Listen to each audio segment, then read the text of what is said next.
Hi there, I'm Richard. I'm the founder of infoodle and the primary developer of infoodle. I'm English, and so the world of gift aid is something that is relatively familiar to me. So this session we'll be talking about gift aid specifically, and we'll be going through the different aspects that infoodle interacts with the whole gift aid process. We'll include some discussion about Xero, but you don't have to be a Xero user to be able to use the gift aid process. So we'll look at that, and yeah, we'll talk about some of the features and how to manage some of the features within infoodle. So let's go and have a look at that, and we'll take you to some screens so we can talk about it. So what we're looking at here is a simple screen that when you are on the gift aid only version, which is a very cut down, very limited version of what infoodle can offer, is designed really so that you can really focus in on that gift aid process to be able to get your claims managed as quickly and as efficiently as possible. If you are a Xero user, so you don't have to be, but if you're a Xero user, then our goal is that infoodle will kind of sit in the background, and then when you come to do your claim process, then you'll pick it up and process it, and it will just be a kind of natural add-on to what you're already doing within Xero. So your life will be within Xero as it will continue to, whereas if you're not using Xero, then you'll need to be focusing on infoodle. So we're seeing here there's been a few claims that have been filed already. We can see different periods that are going on, and some's being finalized here. So this obviously has been running for a little while, but just a aspect here, as you can see, we've got the gift aid claim frequency over there. And by default, it's a month, but it's only a month because when this site was started, it was set to be a month. But you can change that to different periods, different frequencies if you wish. So we had an inquiry yesterday saying we only want to do our claims quarterly. So how do we change that? Well, you simply change the months to 3 months, and you'll see straight away the next period has been changed to the 19th of January from October. So it's calculating those dates for you. So the goal is to, as I say, trying to make this as streamlined and as easy as possible. So if you can do it monthly, why not do it monthly? It's cash there that's waiting for you to be claimed from the government. So why not make the most of it? And you can do it more frequently than monthly if you wish. So it's up to you as to how you manage that. From an infoodle perspective, let's do it monthly. And so it will present to you the next claim period. So we're getting a list of claims here. So we're working on this current one, the one that's finalized. So review is the way that you would always go. And review will take you to the screen that has got the detail of what's happening within your claim. One thing to note, you've got up here, you've got the period dates. So these dates are up to you. Again, we had an inquiry saying I want to look across a whole period of dates just to get an overview of what's going on with the claim. And that's fine. You can simply adjust the dates to pick a new period. And as you can see, we can have random dates. It doesn't particularly matter. It doesn't have to be on the first of the month or anything. It can be whatever suits you for that particular time frame. The only restriction is that you don't have any overlapping dates. So you can't have two claims running at the same time that cover the same period. So infoodle will help you through that process. Make sure you don't have any gaps, so that list on the front screen is there to help you with that as well in terms of gaps. But it's up to you as to how you want to do these claim periods. So with this claim here, we can see a variety of situations happening. So at its simplest, we can see here we've got postcodes and we've got the country. So we've got a New Zealand person, so that's fine. The HMRC are quite happy with you not providing any other information. So it understands overseas donors. Okay, so if they may well be still paying tax for within the UK, and that's perfectly legitimate, whereas others won't be. So you can control that process, and we'll look at that in more detail. But you can see that infoodle is not allowing us to make a claim because it's saying there's errors all over the place. And we can see that there's this exclamation mark that is sitting here to identify that there is a problem or where the problem is. So if you want to know what the problem is, then the idea is that you can either click on here or you can see there's an errors link over here. So by clicking on the errors link or clicking on those red lines, we are taken to a screen which is listing all of the problem people. So those who don't have the right data or there is some errors in that data. There is the screen here helps you. So house name and number is a classic problem.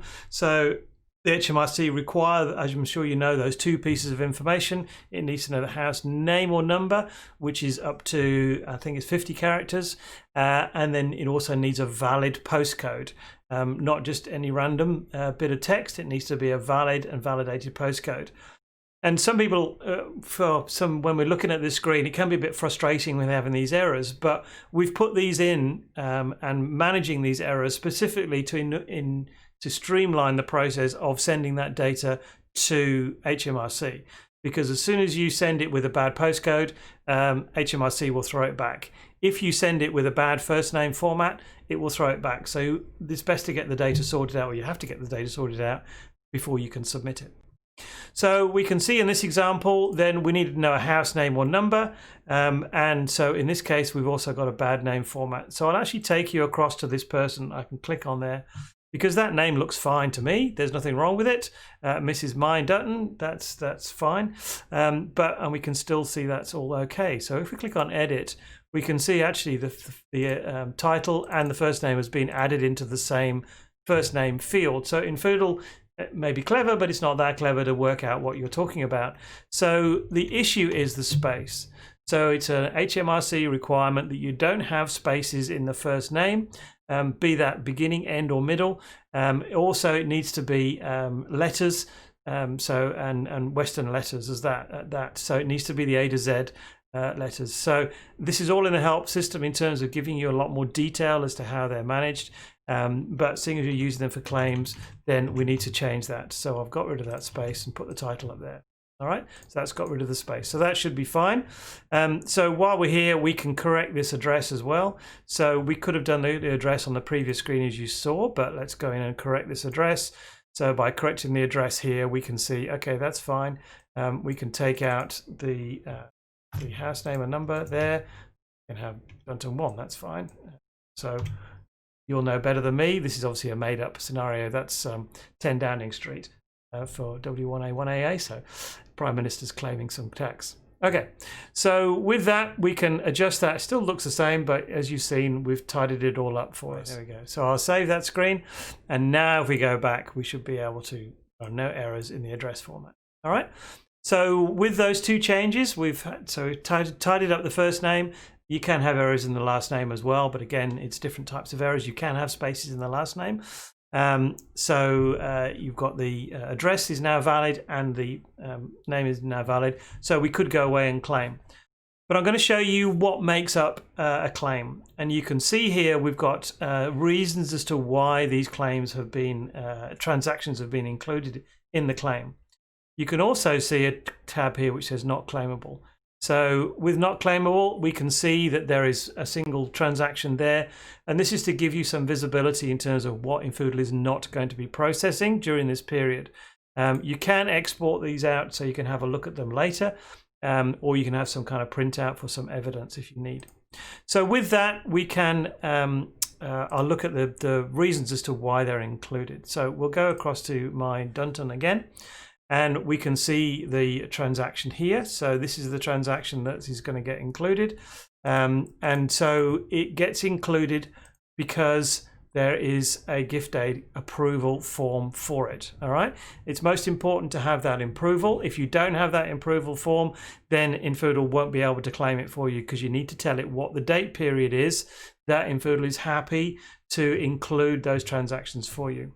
So you can see when we edit that transaction to get a bit more detail that there are actually 4 dates that we're interested in here. The only date you actually need is the date that you signed it off.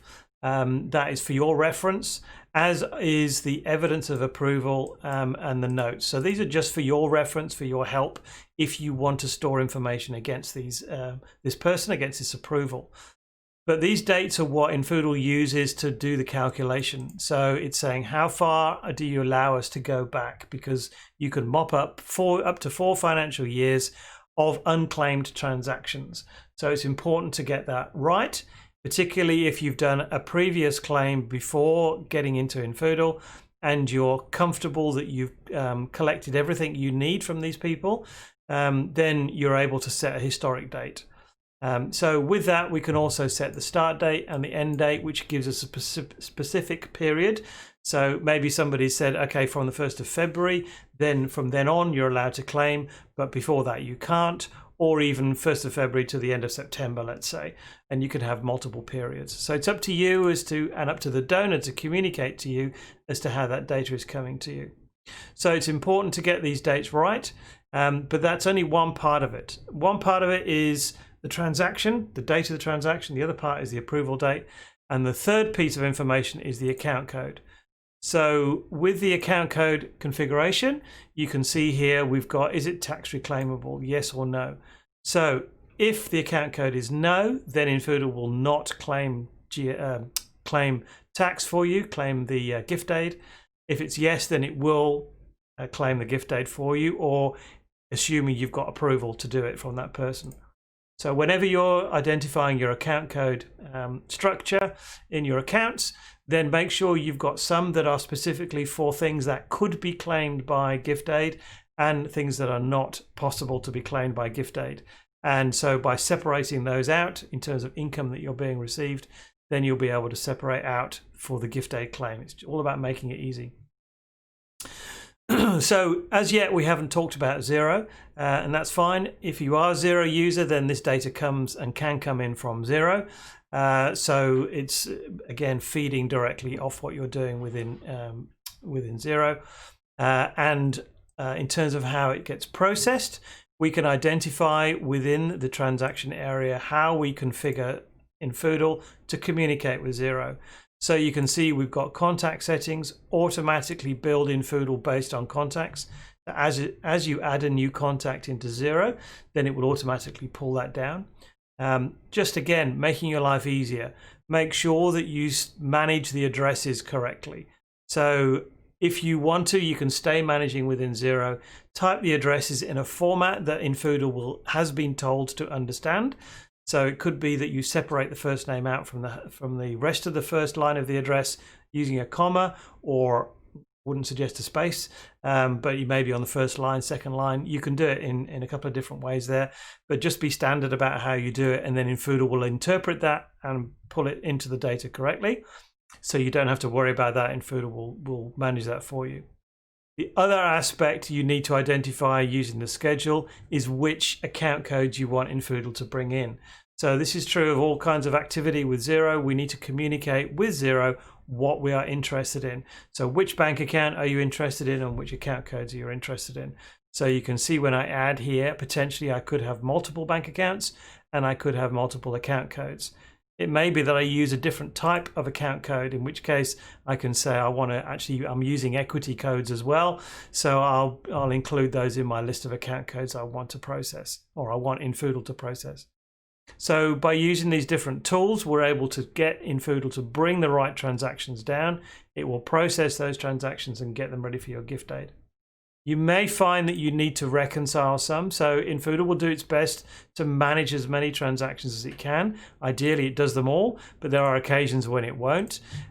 So you may need to get involved in identifying and helping infoodle understand how that works. So you can see this is what we have on the left that came from Xero. This is what's happening on the right. If you're not a Xero user, then you may be importing from a bank statement, you may be importing from a CSV file. There are different ways of bringing these transactions in, and you can see we've got a statement import to help you in that case. So once you've identified these settings, then you just simply click OK, and that transaction is now processed. In case of Xero, you can actually say auto reconcile it. So I'm happy with that combination that you've got, so now reconcile it for me in the future. Last thing I'll show you about bringing transactions in is for all Xero users, your friend is under transactions, the transaction status screen. So this is a way of identifying why has my transaction not been brought in, what am I missing, why has it gone wrong, anything like that. So we can maybe search for John Child here, and we can look for transactions that have or have not been processed. So you can see this is the transaction we looked at on the previous screen, and it's showing, and it's got reconcile there, so it's waiting to be processed. If you've changed it, you can re-import it. infoodle will re-import it anyway if you haven't processed it, but sometimes it can be useful to force through a change that you've done on Xero. So this is the most important screen for you to use, and when you're diagnosing why there is potentially a problem with a transaction. So often we will refer you back to this screen if you're asking us for help. So that should be where your answers come. So we're getting transactions in, we're processing, and you've seen the claim period. So we've by claiming those transactions, we can conclude that process just really quickly on this screen here. We've reviewed it.